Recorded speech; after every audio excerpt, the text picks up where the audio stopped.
बिस्मिल्लाहिर्रहमानिर्रहीम नहमदुहु व नुसल्ली अला रसूलिहिल करीम। सहीह अल बुखारी किताबुल वुज़ू। अगला बाब बिला उन्वान है, जिसकी हदीस नंबर 190 पढ़कर सुनाता हूँ। हज़रत साहिब बिन यज़ीद बयान करते हैं, वो कहते थे कि मेरी खाला नबी सल्लल्लाहु अलैहि वसल्लम के पास मुझे ले गई और कहा, या रसूलल्लाह सल्लल्लाहु अलैहि वसल्लम, मेरी बहन का बेटा बीमार है। तो आपने मेरे सर पर हाथ फेरा और मेरे लिए बरकत की दुआ की।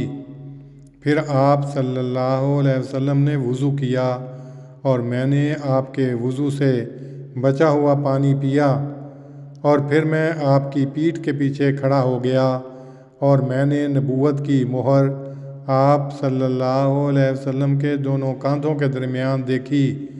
छप्पर खट की खुंडी की मानंद थी।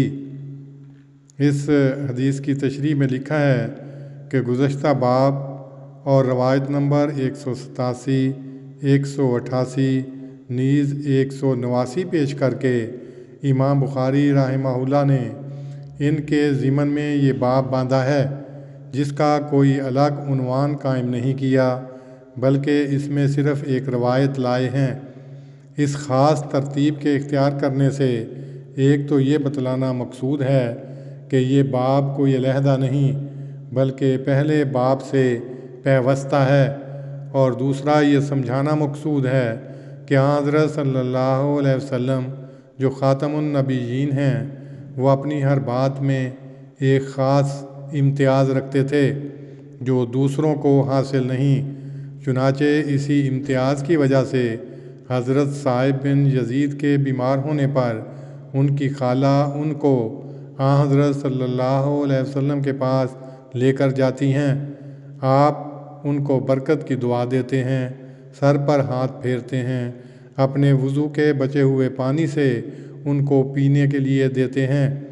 हज़रत साहिब बिन यज़ीद शफ़ा पा जाते हैं और आपकी दुआ की बरकत से उनको एक लंबी उम्र मिलती है। 3 हिजरी में पैदा हुए। 7 साल की उम्र में वो अपने बाप के साथ हिज्जतुल वदा में शरीक थे। 91 हिजरी में फ़ौत हुए। हज़रत उमर रज़ियल्लाहु अन्हु के ज़माने में मदीना की मंडी के मुंतज़िम थे। अल्लाहुम्मा सल्लि अला मुहम्मदिन व अला आलि मुहम्मद कमा सल्लैता अला इब्राहीम व अला आलि इब्राहीम इन्नका हमीदुम मजीद। अल्लाहुम्मा बारिक अला मुहम्मदिन व अला आलि मुहम्मद कमा बारकता अला इब्राहीम व अला आलि इब्राहीम इन्नका हमीदुम मजीद।